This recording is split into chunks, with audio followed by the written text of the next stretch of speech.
You know what's better than drinking your coffee in a cute cup every morning? Drinking your coffee in a cute, customized cup. Today we are taking this plain glass mug and I'm gonna show you guys how to customize it with etching.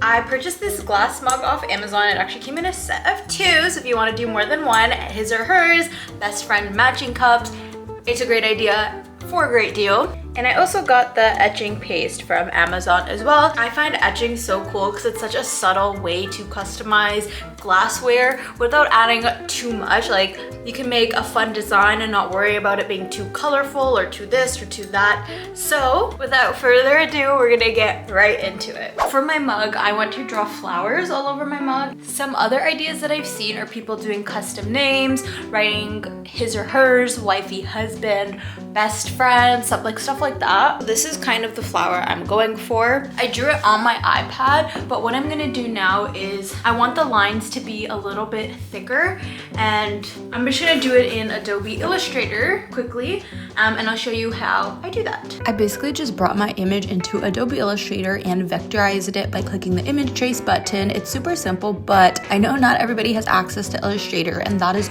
okay because you can use things like Canva to create your design. It really doesn't have to be complicated in order for you to customize a beautiful mug. So now that I have my flowers, I am going to measure the cup so we can see how big we want the flowers to be. I want to spread them out on the glass and I want them to be about this big. I'm gonna take my measuring tape. Okay, so I'm thinking about 1.5 inches long, and I think that will be big enough that it'll take up room. We won't need too much flowers and we can space them out really nicely on this mug. In order to etch, we need to create stencils so that we can get the etching cream onto the mug seamlessly.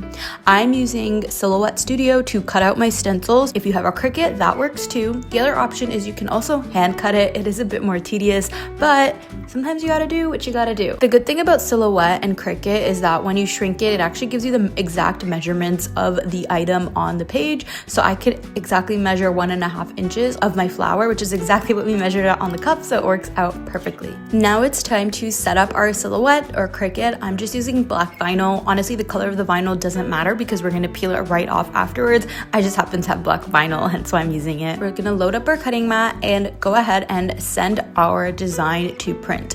I wanted extra options, so I had filled up my entire page with the flowers as you've seen in case I messed anything up. I highly recommend this because there's nothing more annoying than having to go back, cut out more vinyl, and do that process all over again. So just print out some extra to start out with, okay? Now it's time to peel the stencils off. This was my favorite part of this whole project. It was so satisfying to just take that weeding tool and pull off the flowers. Look at this, literally so much fun, so satisfying. Again, this is a stencil, so I want you guys to remember that the clear part is what's actually gonna turn out on the mug. So I basically had to reassemble the stencil on the mug. I put the outside part of the flower, the inside part of the flower, and then the circle, which gave me that white outline again. Take your time, go slowly. This was probably the most time-consuming part, is making sure that the stencils were perfectly aligned, because if there's any air bubbles or holes, the etching cream will fall outside of the stencil and it won't be exact and it won't be perfect. So just be careful, take your time until you have it perfectly laid out how you want. Once all your stencils are perfectly laid out on your mug, go ahead and grab your etching cream. Now I want you guys to remember it's important to apply an even layer of cream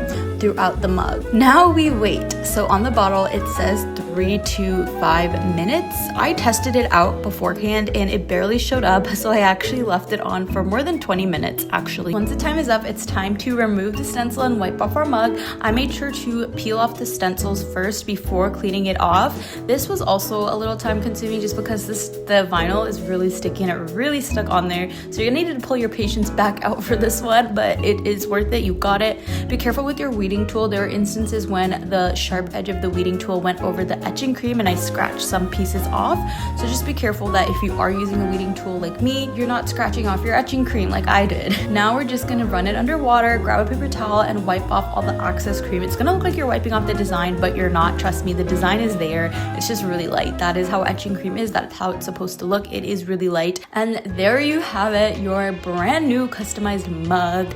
Is this perfect? No, my mug did not turn out perfect. There were some spots where the cream slipped out, unfortunately, but it is trial and error, and that's how we learn. And now I know for next time, and now I'm teaching you guys to make sure that you have no air bubbles or holes in your cream. But honestly, I'm so happy with how this turned out. It is so adorable, so cute. It is just a nice way to add a little touch of cuteness to your morning coffee.